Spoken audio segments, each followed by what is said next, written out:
Guys, look at this. This is fried chicken.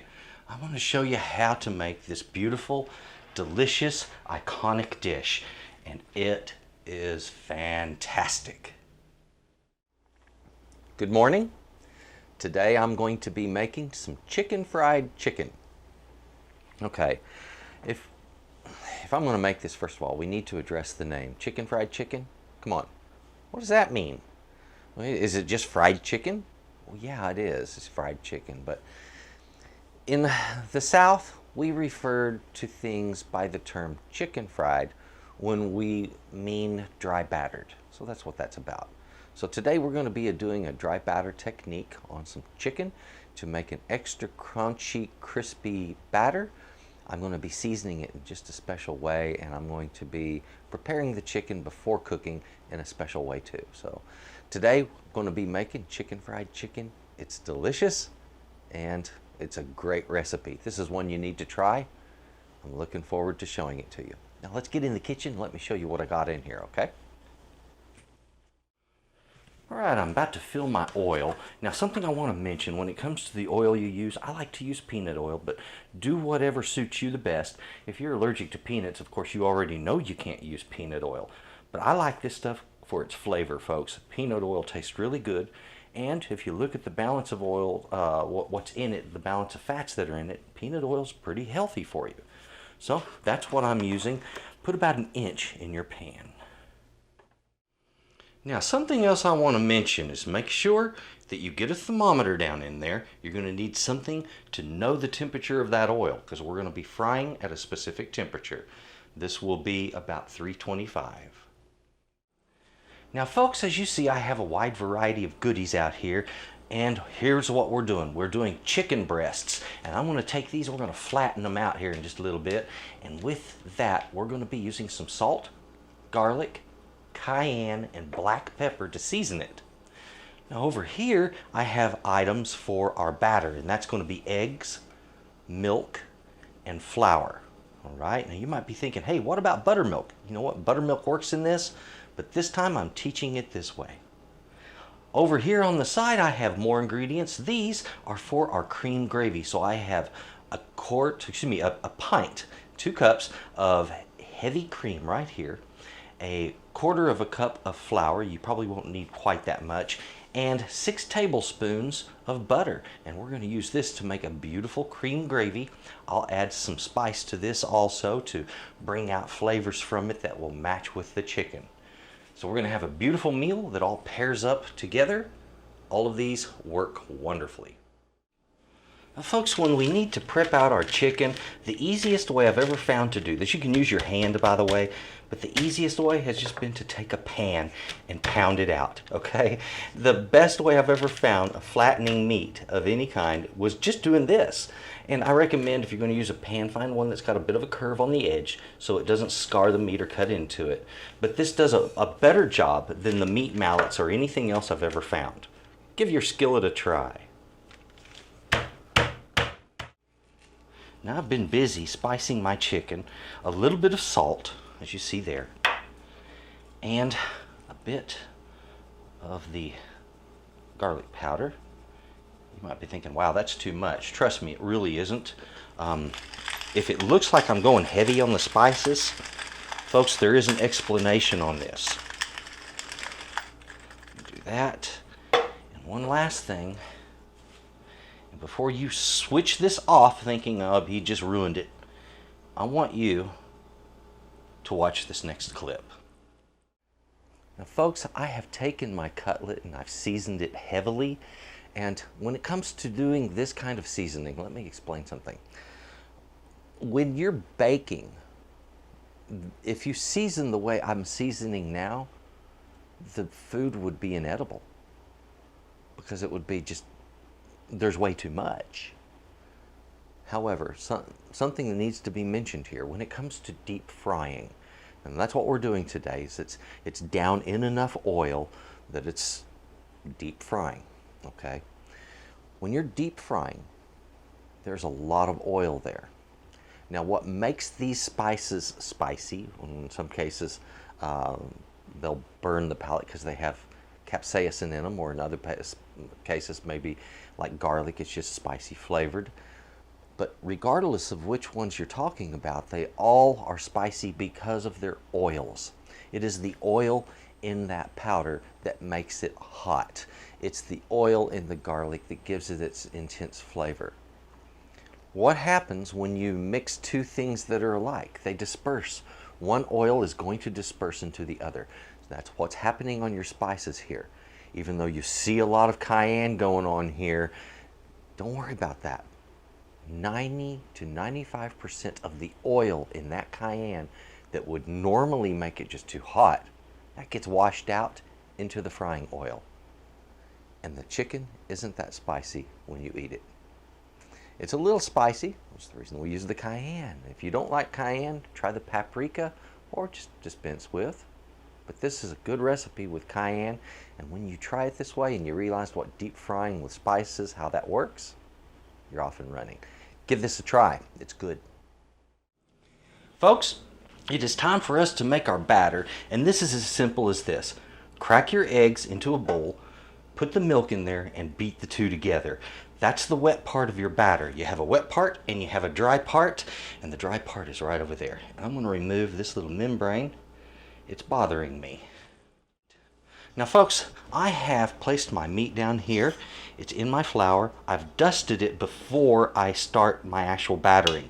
And in a way, this is the beginning of your battering process. We do this to build a thicker crust. This time it's going to be start with the flour, then hit it in the egg mixture, and then back to the flour. After that, repeat the same thing, egg mixture and flour, and then in the oil, and you're going to get a beautiful crust that rises up. It gets really crunchy and crispy, and it's absolutely spectacular. Now that I have my flour on the outside of this cutlet, I'm going to shake off any excess. I want to drop it right down, move this over, right down into this. Get it nice and wet. And we just kind of go back and forth with this, all right? Over to the flour. Give it a shake, which covers it up. There we are. You can even turn it and shake it twice. And if you want, give that just a moment to set. It'll allow more flour to set into the liquid, thereby giving you better crunch. I'm going to go ahead for the moment right now. We're going to go ahead and get the second layer on there.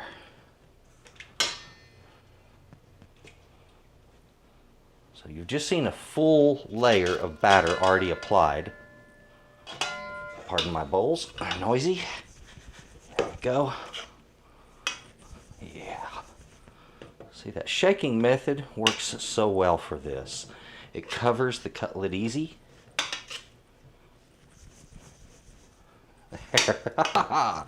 Having some fun. All right, now we're ready to go in the oil with this. My oil is almost at the right temperature. Let me check here. Yep, we're coming up over 250. I do recommend that we have something to put that on once it comes out of the oil.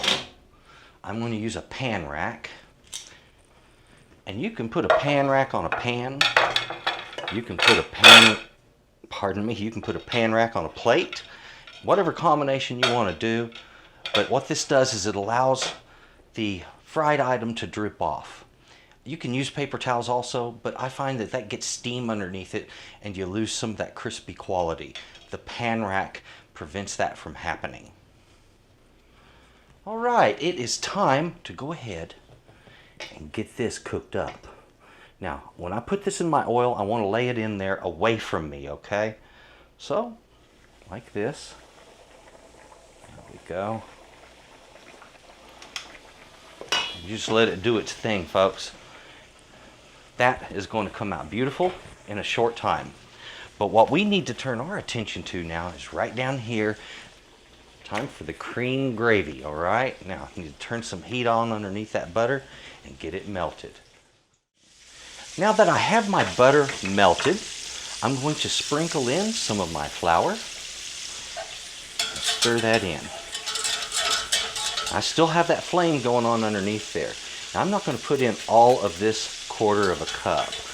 I'm going to use a little over 1/8 of a cup.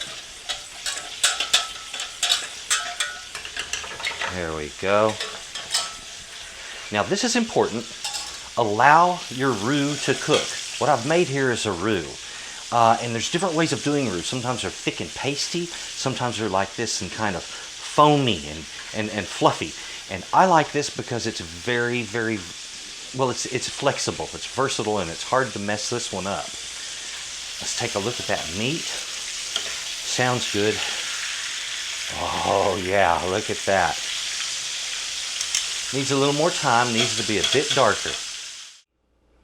The quantity of everything I used today, that was 6 tablespoons of butter, 2 cups of heavy cream, and anywhere from 1/8 of a cup to 1/4 of a cup of flour, depending on how thick you want that. Over here for our batter, I used 3 eggs to 1 cup of milk, and that was a couple of cups of flour back there. And that's usually good for 2 to 3 cutlets, depending on how heavy you're making your batter. And of course, on our spices, as you saw, there's a lot of spice used there. Go lightly on the salt, no more salt than you would normally use on any chicken breast. But your garlic, cayenne, and black pepper, those can be stepped up. Feel free to do that and be liberal with them, okay? Chicken breasts that are boneless and skinless, pardon me.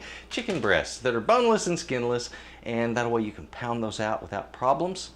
And that's your recipe, folks. It's not that hard. Don't forget you're going to be using plenty of oil to cook in as well. All right, we have come to one of my favorite segments, which is plating it all up. Get my little ladle here.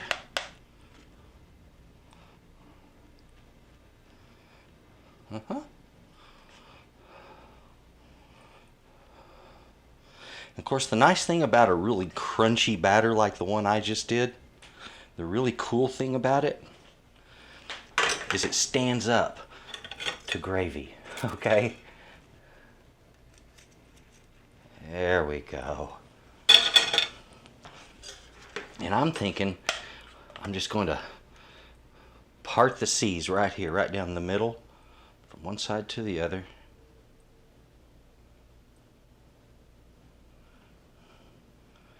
Isn't that beautiful?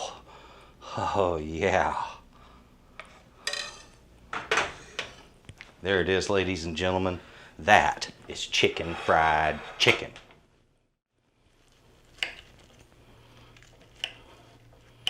Yeah, there we go. Get some of that.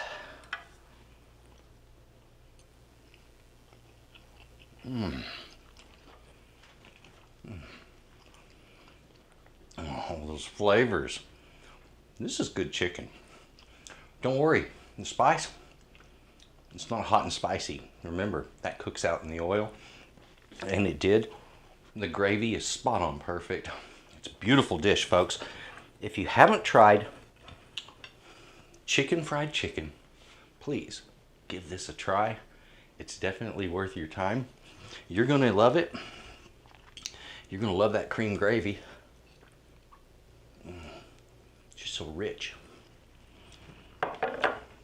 And the flavors banging. Folks, thank you. Thank you so very much for watching this episode of Texas Cooking Today. If you would, take a look in the description box below. You're going to see some other links. You're going to learn a little bit more about me that way, and you're going to find out a bit more about Texas Cooking Today. There's some great recipes here, and it's all based on a tutorial approach. In my show, in Texas Cooking Today, it isn't so much about the recipe, it's more about the technique that leads you to good results within the recipe. That's what I'm focusing on. And folks, thank you very much for watching this recipe video. Please check out my tutorials also, and please have a good day. Bye-bye.